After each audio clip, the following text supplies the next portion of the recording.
ok, on est fatigué.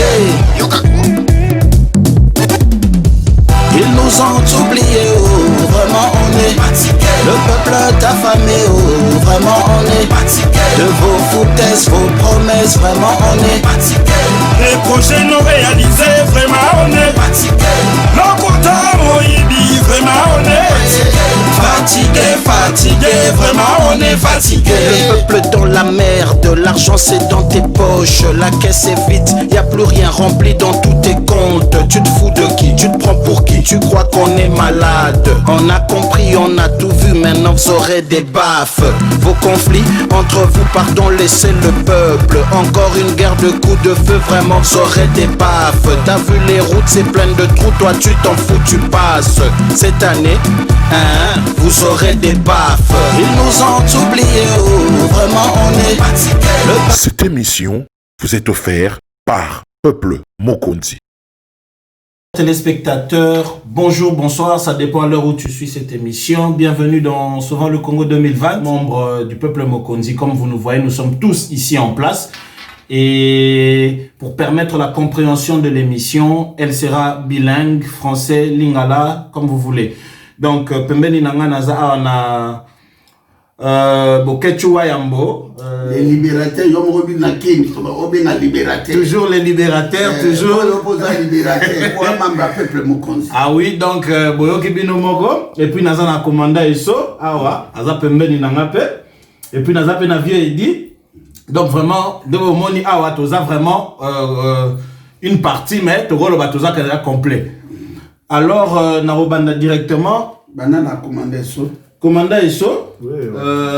Petit moi le bamo mukeka ke plutôt toko tambala moko. Non, le lobaizaka que merci mingi na ndenge zo continuer na kosala musala na yo.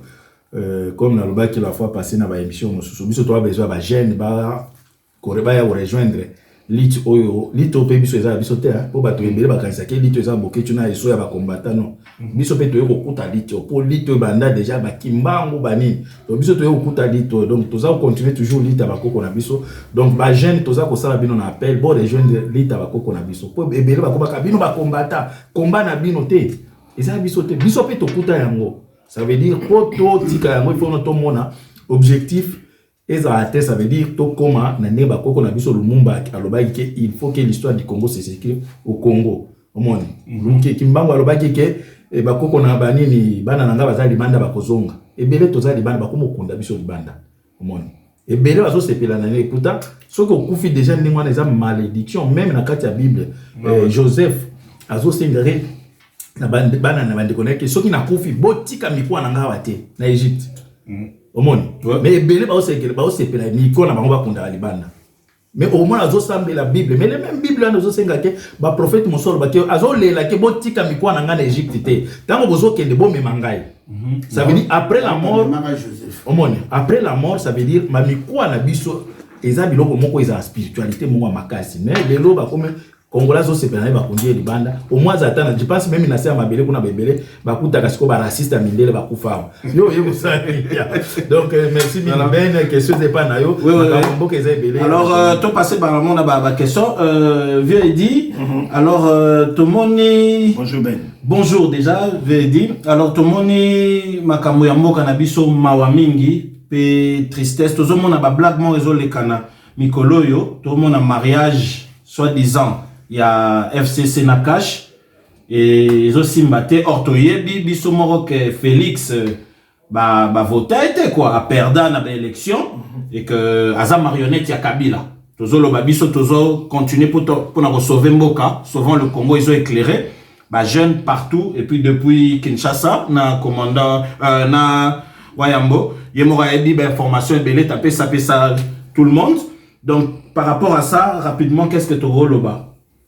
Oui, merci Ben la question na yo bandeko batali balandi sauvons le Congo mbote na bino bisikani so bezami mutuna na bezali bien mutuna na ali très pertinent pourquoi parce que mboka na biso ndeng biso to ba na peuple mokonzi faut moto oyo babengi moto normal il faut yebe esika a uti esika zali na esika za okende bon mariage ya entre guillemets, il y a Nani. Soi-disant mariage. Soi-disant mariage, il y a Hippolyte Kana, Joseph Kabila, Félix Lolo.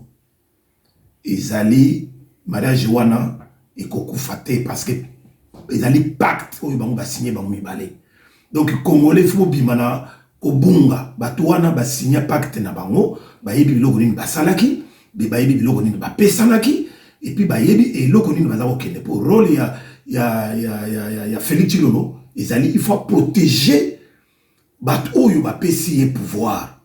Bateau yu ba pesi soi-disant pouvoir wana. Pouvoir, il y a sans pouvoir, pouvoir, il y a Moïbi, donc il faut protéger bango. La preuve, vous avez chaque fois bateau il y a IDPS. Bateau il y a IDPS, c'est fanatiques aveugles. Ata bazo belela. Bazo belela. Tout haut, partout, que tolingi coalition on a été, Bajamar Kaboun, bazo le bazo, tolingi ni on a été koufi bona. Mais yé moko Félix, na mutu na ye na mutema na ye, akolo bati toujours les comptes. Félix aza mutu moko, ali mutu moko lokola, ba memisa ye cercueil. Mutu ba memisa ye cercueil, donc moko la okita cercueil wana, ba directement faut ba kunda na. Donc cercueil wana za na mutu, akoko linga ko déposer à moté aussi longtemps que Azan on a besoin à vivre à Yiba, Bambon, Azan Yiba la Congo, à Sala, à la de la prestige naïe, ti n'est que ce qu'il a aimé, comme c'est un traître, nini, sanction un traître dans toujours le roi. Donc, ce qui a coupé dans ma boca canambité, il y a barouanete, a coupé dans ma boca peuple. Donc le peuple bolongwa na ba illusion wala do yango eza ba illusion parce que bo moni bino moko asuki nini na ba nini na consultation na a suki na ko yamba ba brugera ba bezi makara tous des Rwandais. Donc on a que résultat un musicien c'est non ils appellent moi aventure. Bon ils appellent aventure. Ils appellent aventure mais ba musicien quand même bazaba na mboka. Mais quand il y a la consultation, pas pour l'intérêt du peuple zaïrois que nous sommes. Pour l'intérêt, il y a bateau va payer soi-disant pouvoir il y a 15%. Donc, Congolais to bima na Kobunga, tout réagir immédiatement. Donc, ce qui y a dit que Boma, Kobuka, Félix Tilo Moutazako, Tiabiso frère Makambo, donc il faut éliminer. Voilà merci, très chers téléspectateurs. Comme on vous a toujours dit, Félix, tu vas partir et tu dois partir. On n'a pas le temps pour toi. Tu as vu le clip, on continue. Boke tu vois, Yambo? Oui, ben, les journalistes engagés. Donc, moi, toujours sa communauté internationale. Tout d'abord, merci Ben. Parce que tu travailles non ma casse. À partir d'Amboka, ben formation tout, il y a banner, il y a banine, il y a banner qui bisangai. Et puis sur le sambo nangai zalaki, il y a en Belgique parce que entre la Belgique et les Zaïre, il y a l'histoire. Le gouvernement belge, l'État belge, il doit protéger les citoyens zaïrois ici en Belgique. Tout d'abord protection na gouvernement belge. Vous allez membres et peuple mokonzi, vous allez journalistes engagés, au Kimimboka, au Kimisakio, pour comment qui ont danger, à partir de Mboka Nabiso, Mboka, on a Belge, Français, Américain, Anglais, Espagnol, Imposabiso, Rwandais, tout un petit pays comme le Rwanda, pour s'imposer biso à na kati ya mboka na gouvernement belge. Et puis, les Congolais sont les conscients, tous les caca, tous les analyses, tous les hypothèses, Mboka 15 millions de morts. Eh bien, l'État n'existe pas, République n'existe pas. C'est ça le combat. Le combat est né aux concertations, nous on s'en fout avec ça. Tout ça, les musiciens, les passeurs, soi-disant les politiciens, ce sont les accompagnateurs, les traîtres, les criminels, les assassins, les grands bandits des grands chemins, les races des vipères. Oui, c'est ça notre combat, c'est la délivrance de notre pays, comme Salemara le 4 janvier 1959, Lumbumba a Koufela on a 36 ans, Kassavou Vandaka on a table ronde, Bayaka Kouzoua Bosomi Nabiso, aujourd'hui un aventurier comme Jean-Pierre Mbemba, un marionnette comme Faïl ou marionnette ou Lembongo, comme Moïse Katumbi, un étranger juif, Faïl Mozito, tout ça, les bandes là, les assassins, Bozab assassins, criminels, imbéciles. C'est ça, tout ça qu'on dit ça, Roi Philippe, Premier ministre belge, ministre Affaires étrangères, ministre intérieur, il fait protéger tous les citoyens zaïrois. Oh, Kimi Zaï, Bazana, territoire belge, territoire français, territoire anglais, américain, il fait pas protéger parce que l'État n'existe pas, République n'existe pas. Oh, c'est le mensonge. C'est le discours mensonger.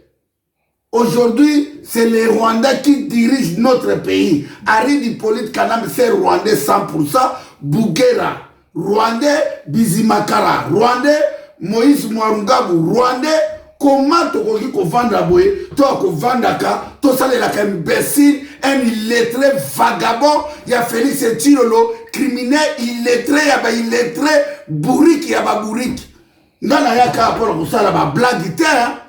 C'est ça, toujours le gouvernement belge, Oazali, Alien Abisso, notre frère, notre petit frère, Otobandaki qui travaille là, ça fait longtemps, à qu'on fournit des informations, il y a Makamunyoso, il y a Ténèbres, il y a Moulili, il y a le Kanamboka, Messe Ben, Lek Ben, membre du peuple Mokonzi, il y a badaki ko fournir biso d'informations pour te rebarquer combat na biso comment na mboka to la muisi génération ebele na kati ya Kinshasa na kati ya Bandundu Bazai Katanga Kasai occidental Kasai oriental Sud Kivu Nord Kivu Équateur toye kolobela wateke le gouvernement concertation oh non tout ça c'est les criminels les assassins état qui ba belge ba français ba bundaka na ba allemand histoire ya France ezote ya biso général de Gaulle akimaka na Brazzaville aye na Londres alekaka na BBC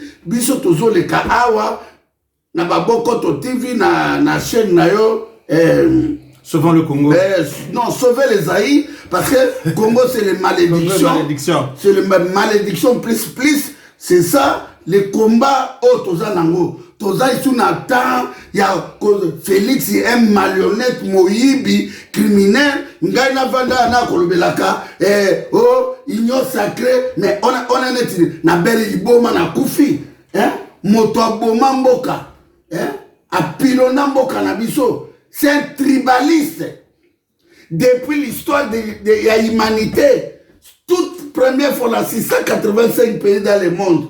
Comment na moto moko ba fabriquer na ba Rwandais ba conseiller na 800 conseillers tous ces baluba.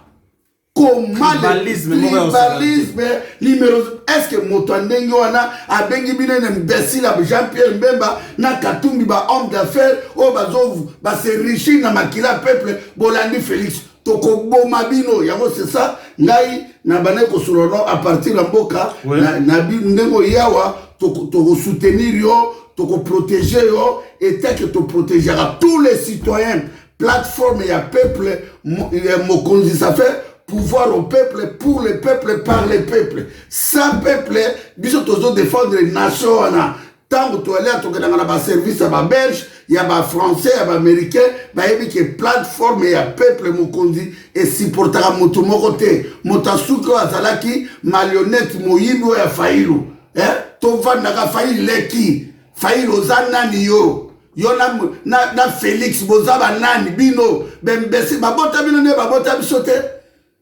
ba Jean-Pierre Mbemba azanani to ganga Igwe Michelin to vala totala ba Michelin to kolobakawa to sala ba reportage c'est ça na sepeli po yanga na sepeli la benga kiyo oya wana plateau ya loko zana na Liège ozana Liège tozola la procédure na yo yeba yango ke biso to solona gouvernement belge tous les citoyens zaïrois o azana na territoire belge il fait Belgique et qu'on protège parce que makambo tozomona ba Louis Michel moto ba lukela biso makambo ya kolonzola biso ba Rwandais ba Moïse Mwango bazoboma 15 millions de morts qu'on est quand même deuxième guerre mondiale 40 à 45 et puis bato bazo le kaka na ba réseaux sociaux bato bazo utiliser réseaux sociaux bato bazo ba komi et ba payer mususu na ba réseaux sociaux ba soulèvement seulement boka ba Mali ba Burkina Faso ba Égypte ba Tunisie mais les seuls pays oyo ba diaspora oyo bazui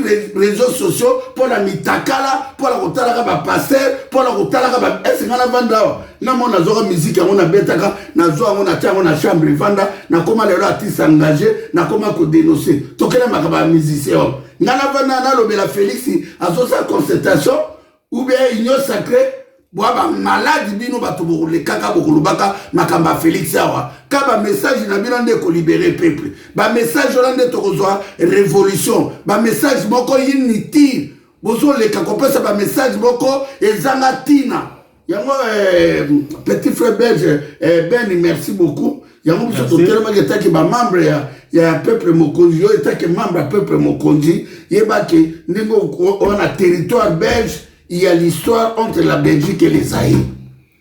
Les Belges doivent protéger les citoyens zaïrois ici, sans condition.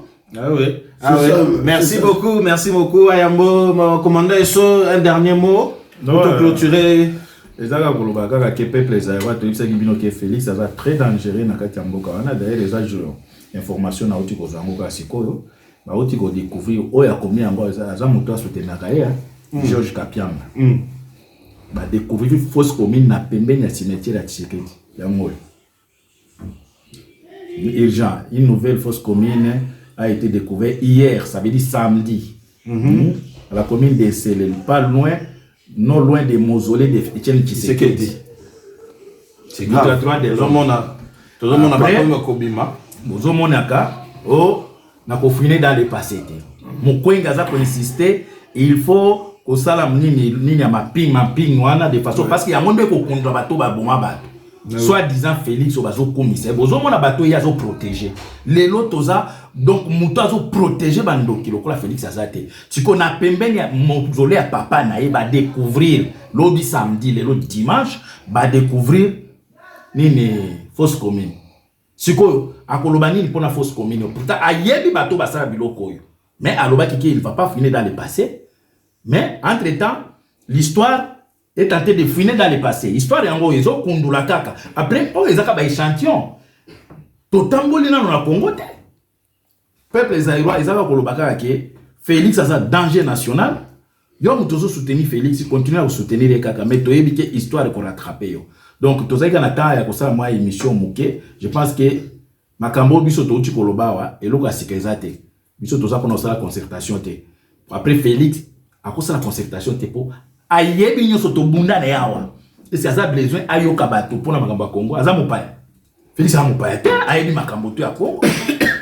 Aza muta ko sa concertation za mutu, soki aza ki na pouvoir, ndenge bato ba lo ba kaza pouvoir, aza muta ko agir bala moko po ayebi maladie à Congo c'est quoi. Donc merci mingi na bandeko to bolandi biso prochain numéro to koleka toujours na sovo le Congo. Non, na ngina ba tselo ko moko po na rapport à mapping. Il y a docteur Denis Mukwege. Rapport ya mapping justice et salma na kati occupation te. Jamais de la vie. Ce que bato bazoloba azotia pression pour bato baza o bazawana ba occupant na ba comparateur bango bato babomi 15 millions de morts. Ba koyo kaete eta ki Kaname Félix bazali soutenir na ba multinational o baza copier ba chinois bango moto ba protéger bato wana. Bazo partager gâteau na ba multinational. Pour un rapport mapping, pour la vraie justice et à Namboka Nabiso, il fait Tommy libéré, il fait tout le monde occupation à partir de Mboke Kozwa délivrance,